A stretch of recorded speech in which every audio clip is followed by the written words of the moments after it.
Depuis la prise de fonction de Michael Debève en tant qu'entraîneur principal à la place de Pascal Duprat, le TFC a pris 7 points sur 12. Un bilan correct qui a permis au club de sortir de la zone rouge.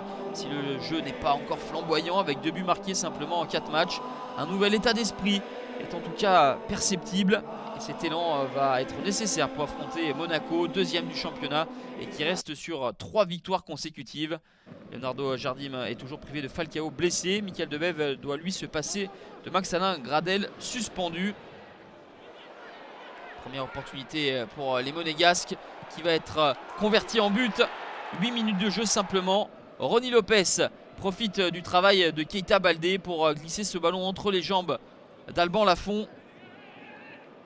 Sur les 6 derniers matchs, le Portugais a inscrit 4 buts. Il met les Monégasques sur le bon rail. L'ASM ne va pas appuyer suite à cette ouverture du score et au contraire laisser les Toulousains revenir dans la partie. Le centre est impeccable de la part d'Isiaga Silla avec à la réception Ibrahim Sangaré, l'Ivoirien qui marque ici son premier but en Ligue 1 Conforama. Égalisation du TFC à la 24e minute. Subasic, comme Lafont un petit peu plus tôt, prend lui aussi ce ballon entre les jambes.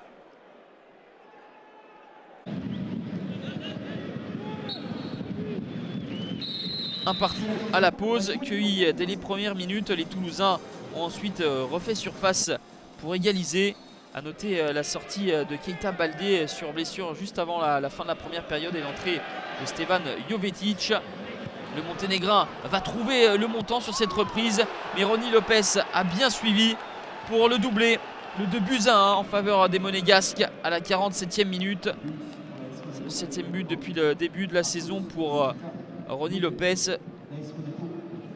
Son premier doublé avec l'ASM et surtout son meilleur total en championnat depuis qu'il évolue en France. Monaco insiste avec Jovetic pour l'intenable Ronny Lopez. Rachid Ghezal, le relais avec Stevan Jovetic qui lui aussi va y aller de son but. 5e réalisation pour le Monténégrin. Les Monégasques marquent ce but du break à un petit peu moins de 20 minutes de la fin.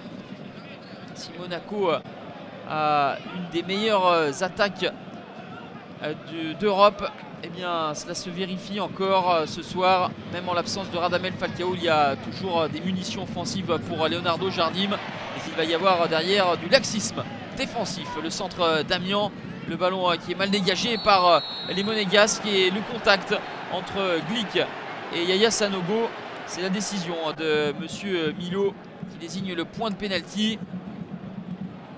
Les Toulousains ont obtenu 10 pénaltys depuis le début de la saison, le plus gros total en championnat. Andy Delors s'en charge. C'est le 7e pénalty transformé pour le TFC qui revient donc à 3-2. Et puis 3 partout à la 87e. Yaya Sanogo, auteur d'un bel enchaînement sur ce centre d'Andy Delors. Il parvient à contourner Glick et tromper Subasic. Match à rebondissement au stadium, 3 partout. Bon point pour le TFC, un peu moins pour Monaco au vu de la physionomie de cette rencontre où l'ASM aurait pu conforter sa 2e place au classement.